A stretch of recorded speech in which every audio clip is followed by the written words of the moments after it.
Well, hey friends, here we are. Welcome to Fasting Day 1. We are on the beginning of an incredible journey that we're going to be sharing together, and I will be your coach for the next 21 days. So every morning you'll get a video just like this from me for the next 21 days of prayer and fasting. The question is, why fasting? In Matthew chapter 6, Jesus taught his followers in the Sermon on the Mount, when you give, when you pray, when you fast. Jesus assumed that his followers would develop the kingdom heart shaping habits of giving, praying, and yes, fasting. So what is fasting?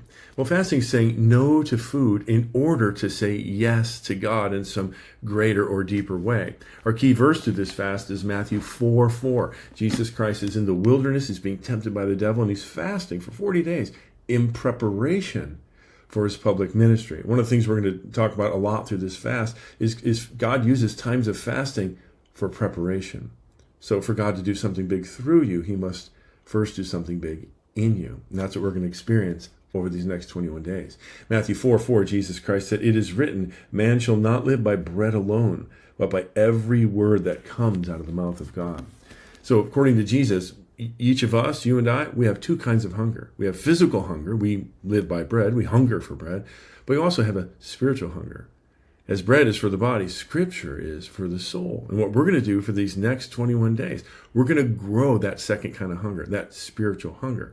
As we fast and say no to food and develop physical hunger, we're going to let physical hunger be a trigger for spiritual hunger, for seeking God through prayer and Scripture, and then even obeying and responding to those nudges that we might experience throughout the day, moment by moment. So whichever option that you have chosen, many have chosen the daylight option. That's a good one. It's a challenging one to start with.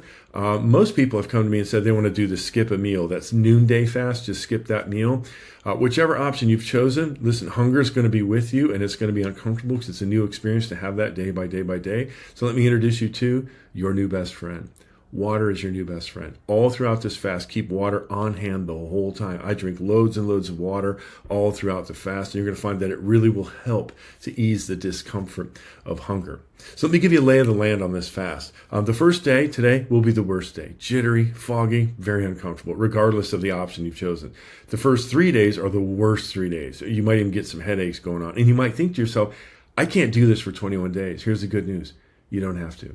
On day 8, all of that goes away, no matter which fast you've chosen. The first week is fog week. It's the worst week. It won't be this way all the time. Just get to day 8, and you will find everything changes. Every time I've done this is the 12th time I'm leading a group through this type of fast. People say, man, when you say that day 8 thing, just get to day 8, everything goes away and then, you focus.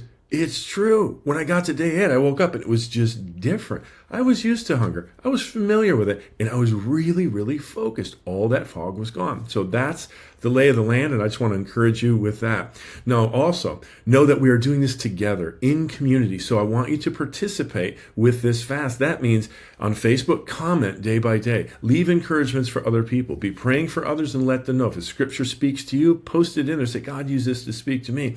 If God gave you a particular nudge story you just want to share, dump that in there. Let's encourage one another with stories of God at work, ways that he's speaking to us, scriptures that are sticking out. Anything that's encouraging you or speaking to you, dump it into our Facebook and share it with one another, because friends, we are on this journey together. In order for God to do something big through us, he's got to first do something big in us, and that's what fasting is about. I'm excited for this journey. Know that I love you. I'll be praying for you each and every day, and you pray for me, and I'm looking forward to talking with you tomorrow.